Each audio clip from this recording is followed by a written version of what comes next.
جب ظلم حد سے بڑھ جائے اور حق کی آواز کو دبایا جائے تب خاموشی ایک جرم بن جاتی ہے۔ رجب کا مہینہ 60 ہجری، یہ وہ وقت تھا کہ جب یزید تخت پر بیٹھ چکا تھا اور اسلامی خلافت کا مقصد وہ بدل چکا تھا اور دین اسلام سیاست کا ایک مورا بن چکا تھا۔ ایسے وقت میں نواسۂ رسول صلی اللہ علیہ وآلہ وسلم، جنہوں نے خاموشی کی بجائے حق کی صدا کو بلند کرنے کا فیصلہ کیا، تو آئیے جانتے ہیں آج کی اس ویڈیو میں حق والوں کا وہ سفر جو مکہ سے کربلا تک تھا۔ اس سفر میں کون کون سی مشکلات اور دشواریوں کا سامنا کرنا پڑا اور کیسے یہ سفر راہ حق کے مسافروں کے لیے ہمیشہ کے لیے ایک باعث فخر بن گیا۔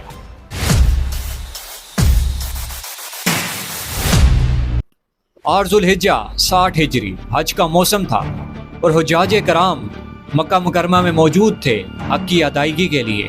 اور امام حسین جنہوں نے ظاہری طور پر حج کو مکمل کیے بغیر اپنے حج کو عمرے سے بدل دیا، کیونکہ خبر ملی تھی کہ یزید کے سپاہی امام حسین کے خون کے پیاسے ہیں اور آپ کو ڈھونڈ رہے ہیں اور تلاش کر رہے ہیں،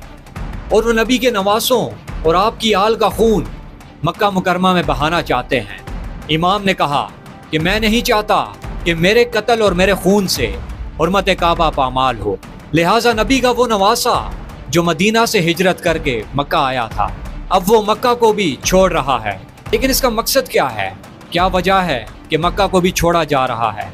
اس کا مقصد صرف ایک ہی ہے کہ دین محمدی کو یزید کے ظلم اور ستم سے بچایا جا سکے۔ پھر مکے سے کوفے کے سفر کا آغاز ہوتا ہے۔ امام کے ساتھ آپ کا خاندان، آپ کے بیوی، آپ کے بچے اور آپ کے چند وفادار ساتھی جو شامل تھے اس سفر میں آپ کے ساتھ۔ راستہ مشکل تھا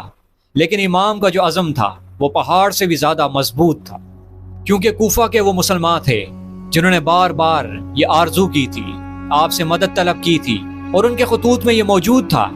کہ اے نواسۂ رسول ہماری مدد کو آئیے ہم آپ کے ساتھ ہیں اور ہم یزید کو نہیں مانتے۔ راہ حق کے مسافروں کا سفر کا آغاز ہوتا ہے اور پھر ایک مقام آتا ہے جسے کربلا کہا جاتا ہے۔ اس مقام پہ آ کے آپ کے لشکر کو روک دیا جاتا ہے اور حر بن یزید جو اس لشکر کا سردار تھا وہ کہنے لگا کہ یہاں سے آگے آپ کو نہ جانے دیا جائے گا اور نہ آپ پیچھے لوٹ سکتے ہیں۔ امام نے کہا کہ مجھے کوفہ والوں نے بلایا ہے، وہ حق چاہتے ہیں، سچ چاہتے ہیں اور وہ ایک عادل خلیفہ چاہتے ہیں، اس لیے مجھے جانے دو، میرا راستہ نہ روکو۔ لیکن حر بن یزید کہنے لگا کہ مجھے یہی حکم ملا ہے کہ میں آپ کو یہیں پہ روکوں، اس لیے امام کو کربلا کے میدان میں ہی روک دیا جاتا ہے۔ لیکن آپ ایک بات سن کے حیران ہوں گے اور آپ ایک تجسس اور سوچ میں پڑ جائیں گے کہ وہ کوفی جو آپ کو خط لکھا کرتے تھے، جو مدد کی التجائیں کرتے تھے، جب ان کو دھمکی دی گئی، ان پہ زور زبردستی کی گئی، وہ لوگ اس لشکر میں شامل ہیں جنہوں نے امام حسین کو ہی روک لیا ہے۔ سب دیکھنا امام کے لیے ایک تکلیف سے کم نہ تھا کہ آج وہی لوگ جن کی مدد کے لیے میں نکلا تھا وہی میرے خلاف کھڑے ہوئے ہیں۔ پھر 2 محرم 61 ہجری کربلا ایک سنسان میدان اور گرمی کی شدت اپنی انتہا پر ہے، اور نواسۂ رسول اور آپ کے آل و عیال پیاس میں تڑپ رہے ہیں، اور یزیدی فوجیں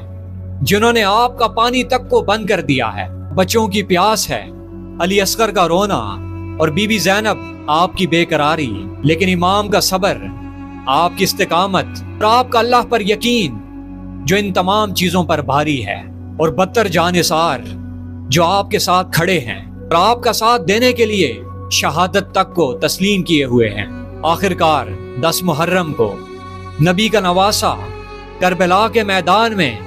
شہید کر دیا جاتا ہے اپنے 72 جانثار ساتھیوں کے ساتھ۔ لیکن یہ سفر ختم نہیں ہوا ہے، یہ وہ سفر تھا